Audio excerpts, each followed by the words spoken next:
Glória a Jesus. Salmo de número 72. Nós estamos hoje celebrando ao Senhor e nós temos um tema: Deus operando em nossa dependência. Enquanto você abre o Salmo 72, só lembrando a você algo: não há nenhum problema, não há nada de errado, não há falha nenhuma no poder de Deus. Ele continua sendo o Deus Todo-Poderoso, o Senhor Todo-Poderoso, o Onipotente. Quem disse amém? Então, já que não há falha no poder de Deus, então o que precisa haver em mim é submissão, o que precisa haver em mim é quebrantamento, o que precisa haver em mim é dependência do Senhor. Você diz amém? Então vira para o seu irmão e diga: você precisa depender mais de Deus. Vai. Amém. Salmo 72, a partir do verso 11, diz assim: todos os reis da terra se prostrarão perante ele, todas as nações o servirão, porque ele livrará o necessitado quando clamar, como também ao aflito e ao que não tem quem o ajude. Compadecer-se-á do pobre e do aflito, e salvará a alma do necessitado. Libertará a sua alma do engano e da violência, e precioso será o seu sangue aos olhos dele. Amém a palavra? Ocupe seu lugar. Deus abençoe você. Daqui a pouquinho os nossos irmãos de Varginha estarão interagindo aqui com louvor, enfim. Daqui a pouquinho o pastor Enéas assume aqui para essa condução do culto em nome do Senhor Jesus. E eu quero me servir desse tempo com você, para a gente então ter um momento também de oração, de clamor ao Senhor. E dentro desse texto nós encontramos uma palavra profética.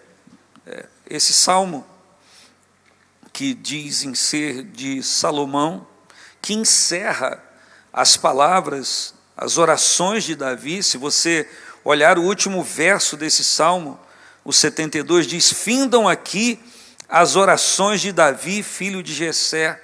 A gente pode entender isso aqui pelo menos de duas maneiras: que findam aqui a sua oração, que é a última oração que ele fez, e o Salomão transcreveu e fez disso um cântico ao Senhor.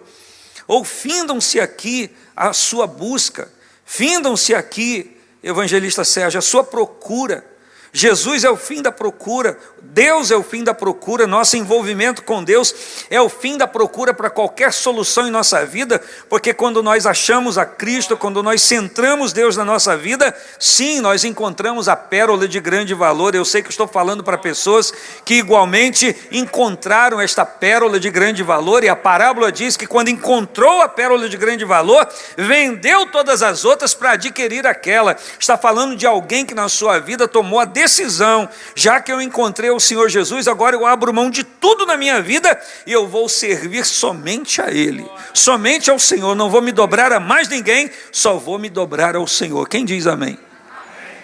E aqui nesse texto que eu li com você, nesse pequeno texto, fala que Ele libertará a alma daquele que clamar ao Senhor, libertará a sua alma do engano.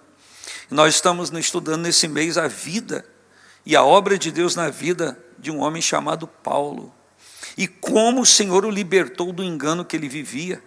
A Bíblia chega a dizer que ele, pelo seu zelo extremoso da sua religião, ele perseguia a igreja do Senhor e cometia atrocidades. Mas nós entendemos no texto que ele próprio diz que pelo zelo ele fazia aquilo, porque ele entendia que o cristianismo, que a igreja do Senhor Jesus era uma seita, que os seguidores do caminho estavam todos alienados, e que ele, no seu princípio do judaísmo, estava certo, e que não havia manifestação de revelação de Deus a mais ninguém.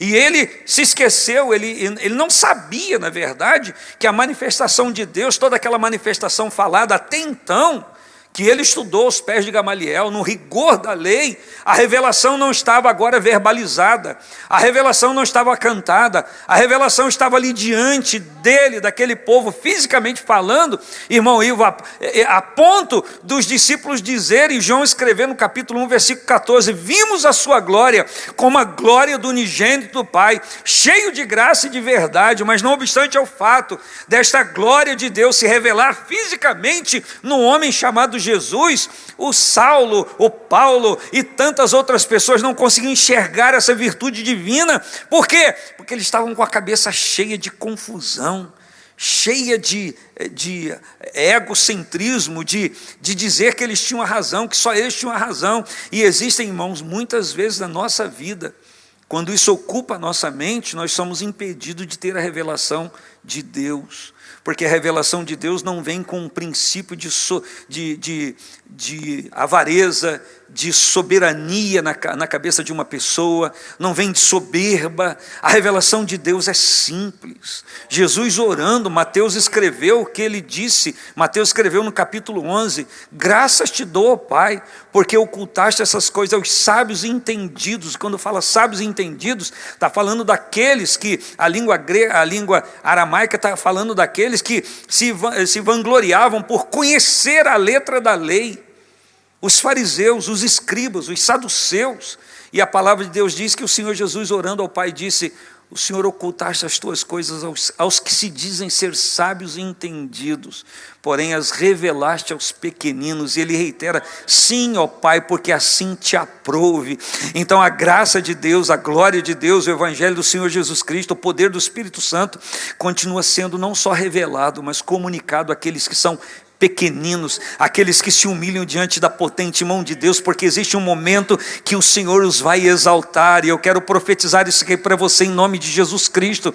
A nossa dependência, a nossa submissão é a maneira como a gente se coloca diante do Senhor, é a maneira como a gente fica diante do Senhor. A Bíblia diz que existia uma mulher na Bíblia que ela procurava sempre estar aos pés de Cristo, estava aos pés para ouvir aquilo que Jesus estava falando, e ela não se perturbava, não se distraía com outras coisas a não ser aproveitar o tempo. Nós temos um tempo de Deus aqui nesse culto hoje, e nós não devemos perder esse tempo para nenhuma outra coisa a não ser estarmos diante do Senhor, celebrarmos a sua glória, celebrarmos o seu poder. Qualquer engano que houver na nossa vida, o Espírito Santo vai revelar, o Espírito Santo vai libertar, o Espírito Santo vai operar prodígio em nome de Jesus. Eu quero profetizar com esta palavra que o Espírito de Deus que aqui está, que já cantamos louvor a Ele, está aqui para libertar qualquer um de nós do engano que possa estar acontecendo na nossa vida.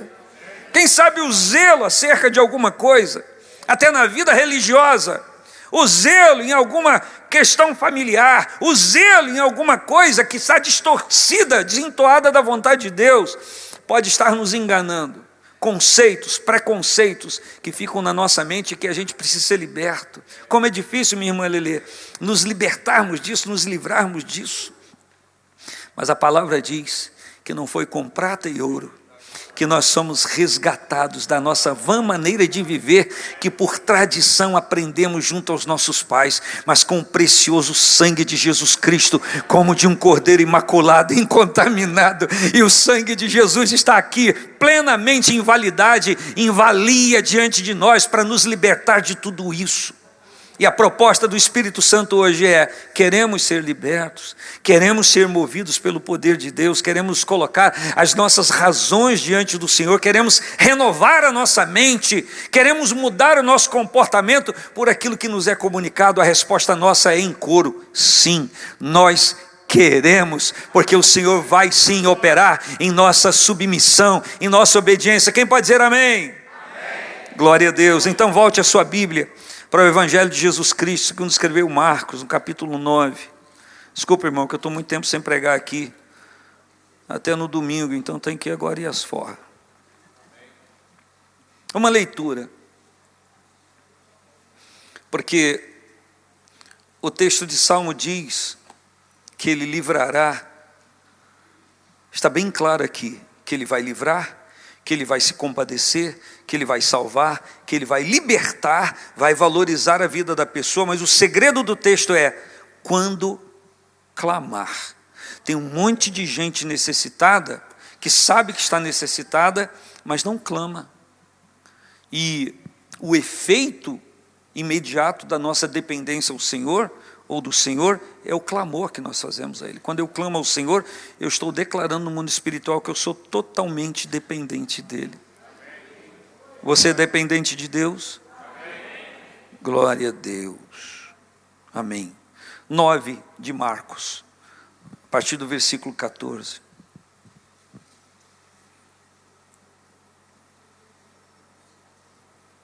Quem achou, diga amém. E quando se aproximou dos discípulos, viu ao redor deles uma grande multidão, e alguns escribas que disputavam com eles. E logo, toda a multidão, vendo-o, ficou espantada, e correndo para ele, o saudaram. E perguntaram aos escribas, e perguntou aos escribas, Jesus pergunta aos escribas, que é que discutis com eles? E um da multidão respondendo disse, Mestre, te trouxe o meu filho que tem um espírito mudo, em uma outra tradução imundo, e este, aonde quer que o apanha, despedaça-o, e ele espuma, e range os dentes, e vai se secando. E eu disse aos teus discípulos que o expulsassem, e eles não puderam. E ele respondendo lhes disse, ó geração incrédula, até quando estarei convosco? Até quando vos sofrerei? Trazei-mo. Pediu para trazer o menino. E trouxeram-lhe. E quando ele o viu, quando o menino o viu, quando o menino olha para ele, ou, no melhor entendimento, quando aquilo que estava no menino olhou para ele, porque os olhos do menino não eram o menino olhando, os olhos do menino era o ser espiritual que o aprisionava olhando. Ele mostrava ao menino a visão que ele queria mostrar. Mas quando Jesus chegou, nem mesmo o espírito maligno pôde tirar os olhos do menino da pessoa de Jesus. Por quê? Porque em Jesus há libertação.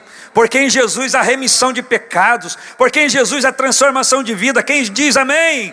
A palavra diz que quando ele o viu, logo o espírito o agitou com violência, e caindo endemoniado por terra, revolvia-se espumando. Eu parafrasearia, revolvia-se na própria espuma que saía da sua boca. E perguntando ao pai dele, quanto tempo há que sucede isto? E o seu pai lhe disse, desde a infância. E muitas vezes o tem lançado no fogo e na água para o destruir. Mas se tu podes fazer alguma coisa, tem compaixão de nós e ajuda-nos. Está percebendo essa história até aqui? Está percebendo o que está havendo com esse menino? Está percebendo esse espírito maligno nele? Está percebendo que o pai diz que é desde a infância que isso acontece? É desde a infância que esse pai sofre, é desde a infância que esse pai busca solução para o seu filho, mas ele agora não é mais uma criança, ele está crescendo, só que ele está crescendo e esse espírito não sai dele, esse espírito insiste em ficar nele, e essa manifestação desde a infância continua mostrando-se, continua se manifestando nele. E interessante que a gente poderia olhar para esse texto e perguntar, mas o Senhor Jesus não sabe de todas as coisas? O Senhor Jesus não sabe de tudo? Qual é a resposta da igreja? Jesus sabe de tudo, sim ou não? Diga para o seu irmão se Jesus sabe de tudo, diga para ele, sim ou não, diga para ele. Então Jesus sabe de tudo, Jesus sabia acerca desse menino, Jesus sabia tudo acerca dele. Agora por que ele perguntou?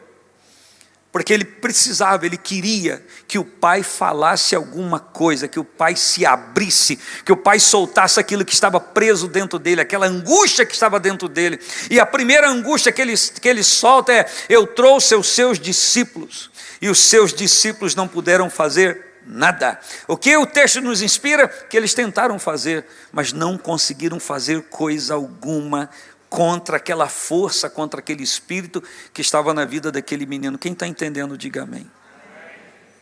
E existem coisas que aprisionam pessoas, que está dentro de pessoas,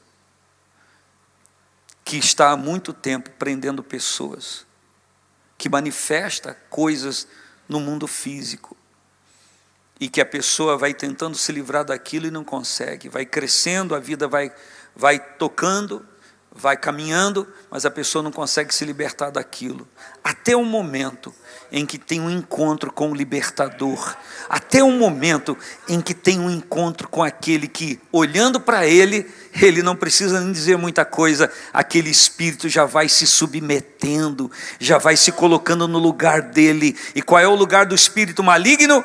Pode ser qualquer outro lugar, menos dentro do homem, menos dentro da mulher, menos na minha vida, menos na sua vida, você que está em casa, menos na sua família. O lugar do diabo não é na nossa casa. Se há um lugar para ele é o abismo, não na nossa casa, não na igreja. Quem pode dizer glória a Deus?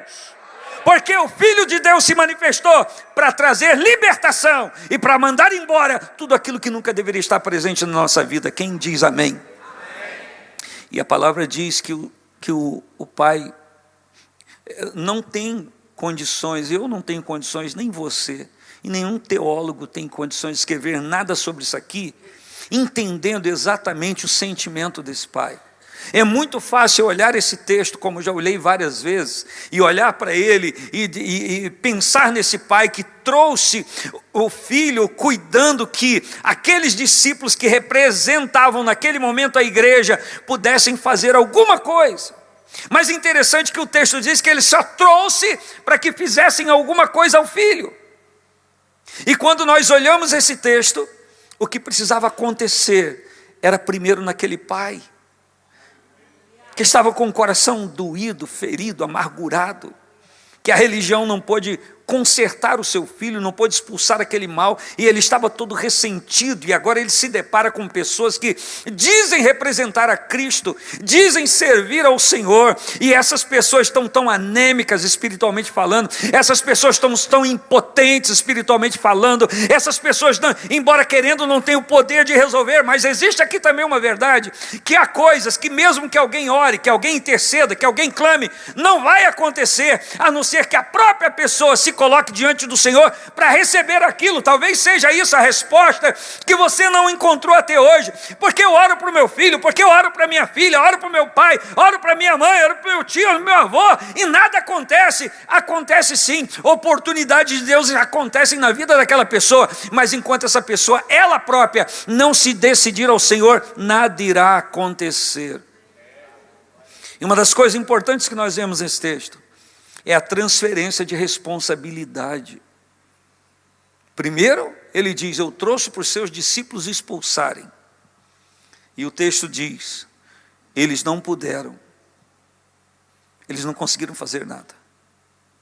Só que na sequência do texto, o Pai disse para o próprio Senhor Jesus: se tu podes fazer alguma coisa, tem compaixão de nós e ajuda-nos. Um rápido pensamento sobre esse texto: se tudo parasse como estava até então, se nada acontecesse, alguém poderia dizer: o Senhor não tem poder para fazer, o Senhor não teve misericórdia, porque o Pai diz: se tu podes fazer alguma coisa. Quando eu digo para alguém, se tu podes fazer alguma coisa, eu não estou dizendo tudo é possível para você fazer. Eu estou pondo dúvida. Ele põe dúvida no próprio Senhor Jesus. Ele não tinha crença, ele trouxe o seu filho para receber um resultado imediato, e o que ele queria era a libertação do seu filho. Ele queria que aquele espírito saísse, não havia devoção nele. Não havia adoração naquele homem acerca do Senhor Jesus. Ele diz: se tu podes fazer alguma coisa. Eu quero lhes dizer, lembrar, que isso é um insulto ao poder de Deus. Quando eu digo para Deus: Deus, se tu podes fazer alguma coisa, como se tu podes? Deus é todo poderoso. Então quando eu digo: Deus, se tu podes fazer alguma coisa, eu estou dizendo: eu tenho dúvidas às vezes que o Senhor possa fazer todas as coisas. É o que esse homem está dizendo. Se ele fala isso comigo, fala isso com você, a gente fala: você tem razão, se vira aí, virava os costas e foi embora. Como um irmão, né, certa vez, que conta aí a história, que chegou por um demônio manifestado na vida de uma pessoa, Ele disse, sai. Eu não vou sair. Eu não estou imitando aqui demônio não, tá? Não vou sair. Não, você vai sair sim. Aí o irmão, depois de lutar 10, 15 minutos, falou, você não vai sair não? Não! Então saio eu. Pegou a paz e foi embora. Deixou o camarada lá, estribuchado lá sozinho. Daqui a 5 minutos ele já tinha saído do lugar, já estava lá embaixo. Por quê? Porque sempre pode haver em uma manifestação demoníaca coisas emocionais que podem trair a própria pessoa que está vivendo aquele negócio. Mas a situação aqui, meus irmãos, era desde a infância. Não havia que suposições, era algo real que estava acontecendo. E ele diz, se tu podes fazer alguma coisa, tem compaixão de nós e ajuda-nos. Se Jesus vira as costas e vai embora, eles diriam, ou ele não podia fazer, como seus discípulos, ou não teve compaixão e vazou fora, para não assumir responsabilidade. Mas Jesus, que não apenas expele um demônio, mas liberta a pessoa, viu que alguém precisava ser liberto antes daquele menino. Era o pai dele que precisava ser liberto antes. Um certo dia, ainda na rua da feira, num culto da tarde, uma pessoa, não vou dizer quem é, trouxe uma criança ao colo, para que orasse, para que o mal saísse da criança. Sabe aquele negócio que vem aquela revelação assim, que você não tem muito discernimento? E aí eu pedi uma irmã obreira, segura a criança. E pus a mão sobre a cabeça daquela pessoa e disse, Espírito Santo, vem aqui. Não deu nem tempo de segurar pelo cabelo, ela estribuchou no chão, revolvendo-se, o espírito maligno estava nela. Na verdade, não era o garoto que precisava, era ela que precisava de libertação. E se havia alguma opressão na criança, não estava agindo direto na criança, vinha pela mãe. E a Bíblia diz que o Senhor Jesus, quando ele ouve, se tu podes fazer alguma coisa, tem misericórdia de nós e ajuda-nos, Jesus olha para ele e fala assim, eu vou dizer o que Jesus está dizendo, ele diz assim, não transfira a sua responsabilidade para mim não, não jogue a sua responsabilidade para mim não.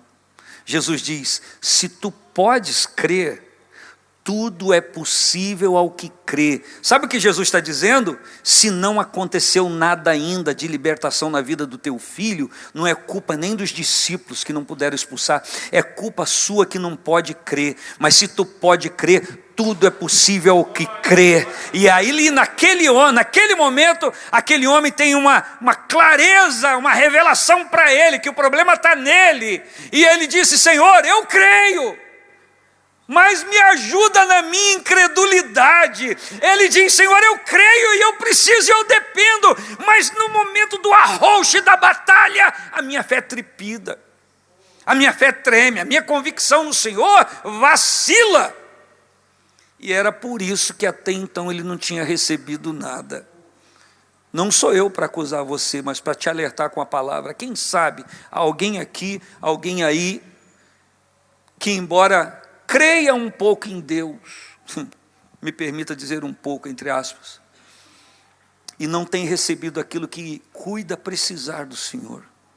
Eu quero lhe dizer que o erro e a falha e a impotência não está no Senhor, não está no seu espírito, não está na sua palavra, nem na sua igreja. A falha está naquele que não consegue acreditar, que diz que crê, mas treme, diz que crê, mas trepida. Mas tem uma coisa linda nesse texto. Esse homem foi verdadeiro, pastor Enéas. Ele não ficou pintando de bom, ele não vai curar, ele não vai libertar, porque ele também não pode. Não, não. Nessa hora, ele se lança na sua fragilidade, ele mergulha na sua impotência, ele mergulha na sua incredulidade, ele revela para o Senhor, Senhor, eu creio que o Senhor pode fazer, mas me ajuda na minha incredulidade, porque quando a coisa está para acontecer, eu vacilo, não consigo acreditar. Isso é coisa típica de alguém que começa a crer em Deus, e que vai crendo no Senhor, e há prova da fé, e na hora da prova da fé, essa pessoa vacila. essa pessoa treme, essa pessoa trepida, ela para de acreditar como começou a acreditar. Ela não segue crendo, não é uma fé crescente, não é de fé em fé, mas é de fé em incredulidade. Ao invés de crescer no relacionamento com o Senhor, vai diminuindo. E aquilo que estava e que iria acontecer, porque Deus iria fazer, a pessoa recuou. A pessoa pôs o pé atrás. Por causa da luta, por causa da aflição, enfim, quem sou eu para medir a angústia de uma pessoa? Mas o que o texto nos inspira a pensar é exatamente isso. E quando Jesus diz para ele, se tu pode crer, tudo é possível que crê. A Bíblia diz que logo o pai do menino, clamando com lágrimas, escutem, clamando com lágrimas, ele não é irônico, ele não faz uma cara de ironia, ele clama com lágrimas. E é impossível que alguém clame com lágrimas, com um coração verdadeiro diante do Senhor, não ser atendido pelo Senhor. De novo, eu cito que já falei de Pedro: humilhai-vos diante da potente mão de Deus, submetei-vos diante da potente mão de Deus, dependei da potente mão de Deus, para que a seu tempo vos exalte, no tempo exato, no tempo certo, na hora correta, Deus irá operar um grande milagre. Enquanto não opera, o que eu faço? Eu espero confiantemente que Ele se manifestará e trará aquilo que eu preciso. Você precisa se encher dessa certeza hoje. Nós estamos aqui proclamando a operação de Deus na nossa dependência. Você precisa se encher dessa certeza hoje.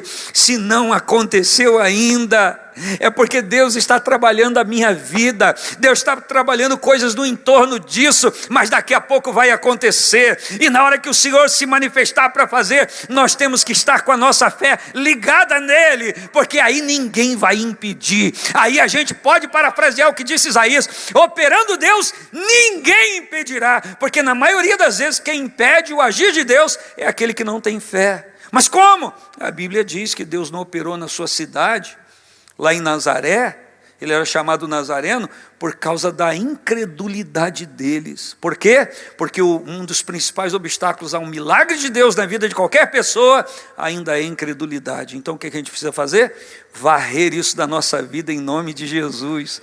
Sermos transformados pela renovação do nosso entendimento, entender que se não aconteceu coisa alguma, não é falta de autoridade no nome do Senhor Jesus, mas às vezes é falta de postura espiritual nossa. E nesse momento esse pai, ele assume a postura que ele tem que assumir. Ele chora e ele clama com lágrimas. Ele chora, ele clama e ele diz: Senhor, eu creio, ajuda a minha incredulidade. E Jesus, vendo a multidão que concorria, repreendeu o espírito imundo, dizendo: espírito mudo e surdo, sai dele, eu te ordeno, e nunca mais entre. E ele, clamando e agitando com violência, saiu, e o menino ficou como morto, de tal maneira que muitos diziam: está morto.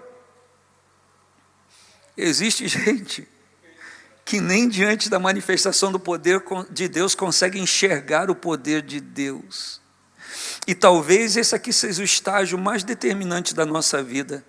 Deus agindo, Deus mandando embora o mal, e o menino fica como morto, porque aquele ser saiu dele, então ele fica como morto, e as pessoas dizem: está morto. Estava morto nada. Agora ele estava vivendo. Agora a vida tinha entrado nele, porque a morte tinha saído. Quem pode dar glória a Deus?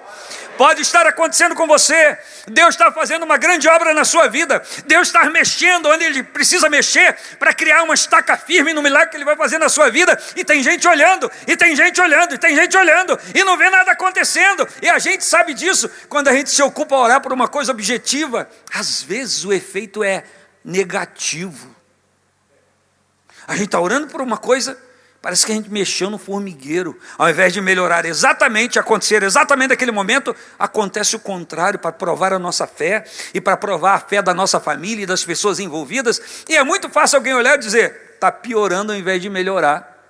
Me unir ao Senhor, me consagrar ao Senhor, evitar o pecado, declarar a fé em Cristo, seguir a fé, não está me adiantando de nada, mas Deus já está fazendo uma grande obra, e não falta enviado do diabo para dizer: não está acontecendo nada de bom, está só piorando, o menino morreu, Tem um monte de gente matando o milagre que Deus já começou a fazer na vida de muito crente. Na minha vida não. Diga, na minha vida não. Diga, ninguém vai matar o milagre de Deus na minha vida. Olhe para a pessoa que está perto de você e diga, ninguém vai matar o milagre de Deus na sua vida.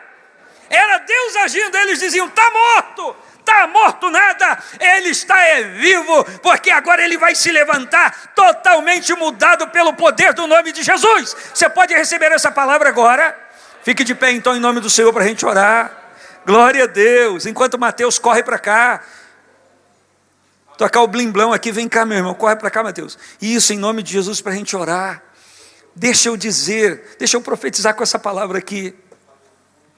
O milagre de Deus é impossível que não esteja já acontecendo na sua vida.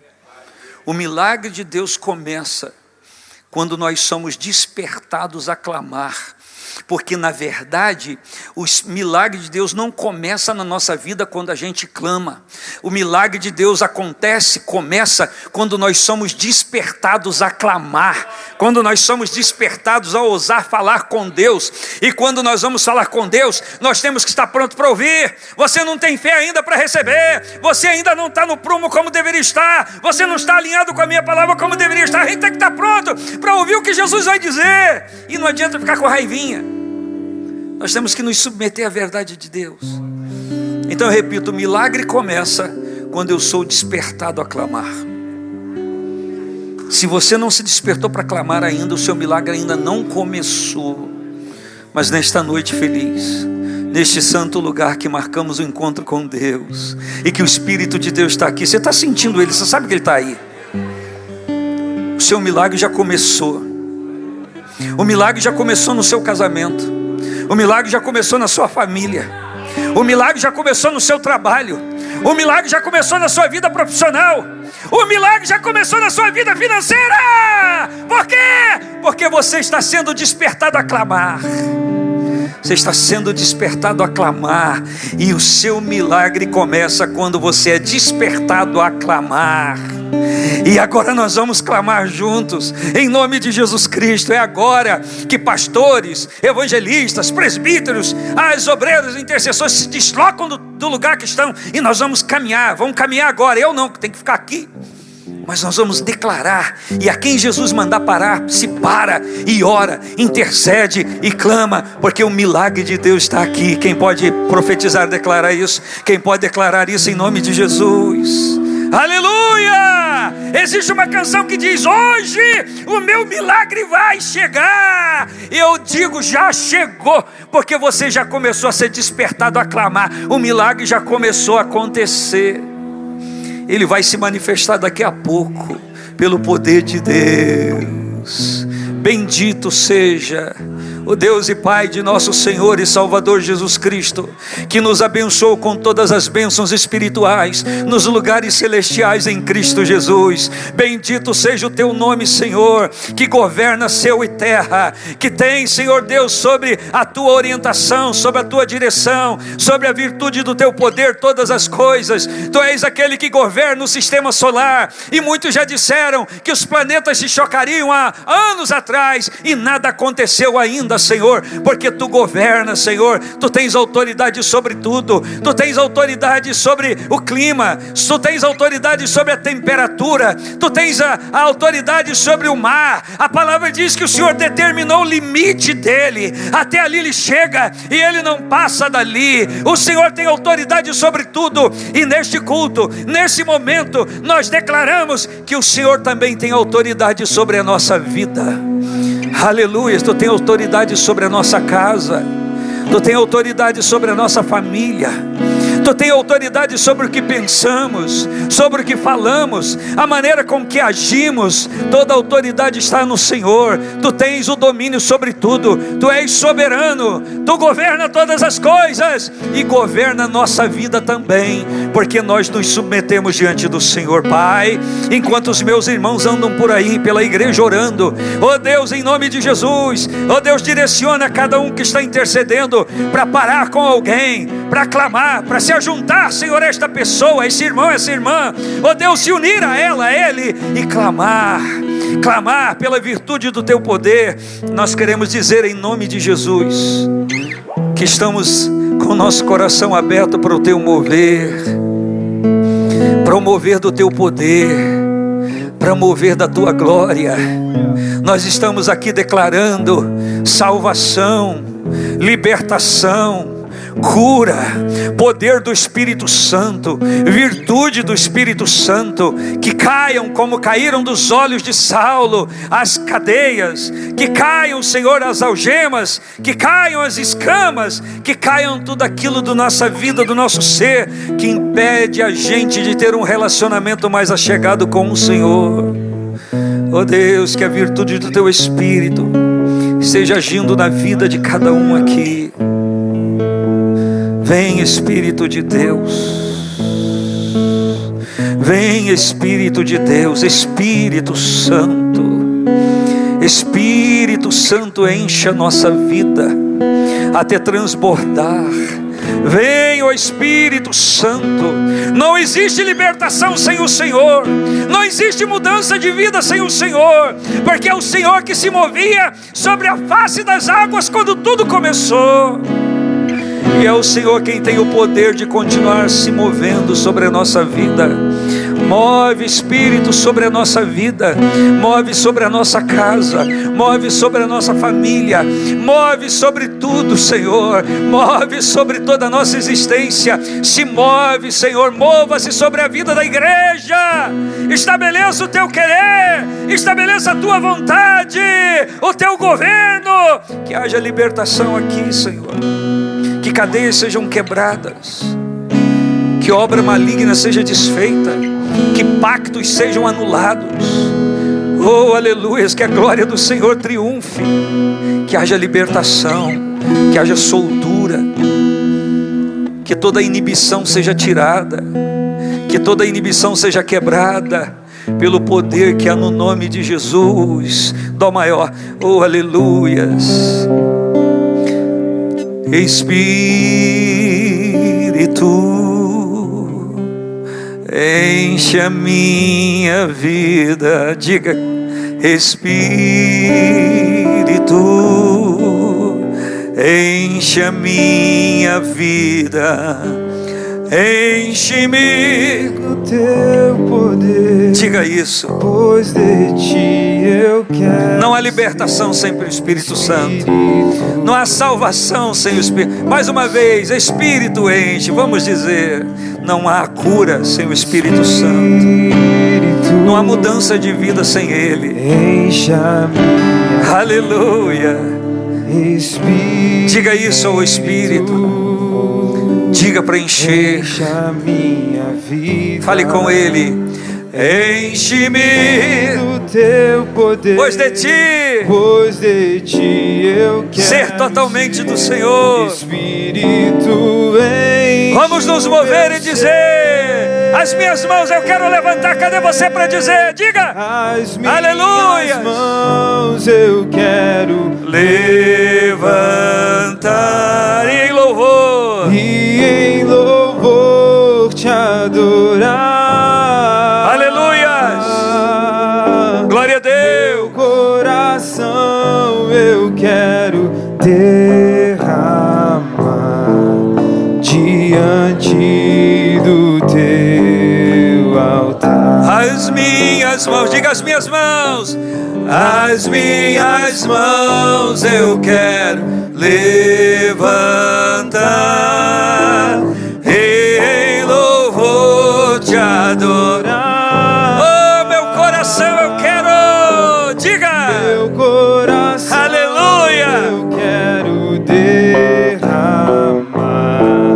diante do teu. Levante a sua mão, levante a sua mão direita, levante a sua mão direita e diga: Espírito Santo, diga: Espírito Santo, completa a minha vida com a tua presença, porque se o Senhor completar a minha vida com a tua presença, nada estranho, nada alheio à tua vontade ficará em mim.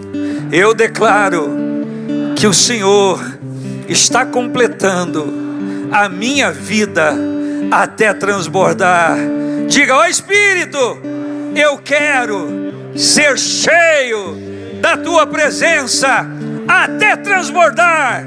Enche-me da tua virtude, enche-me do teu poder, enche-me da tua glória, e eu profetizarei e declararei na minha vida e na minha casa as grandes obras de Deus. Vamos aplaudir o Senhor e render louvores a Ele.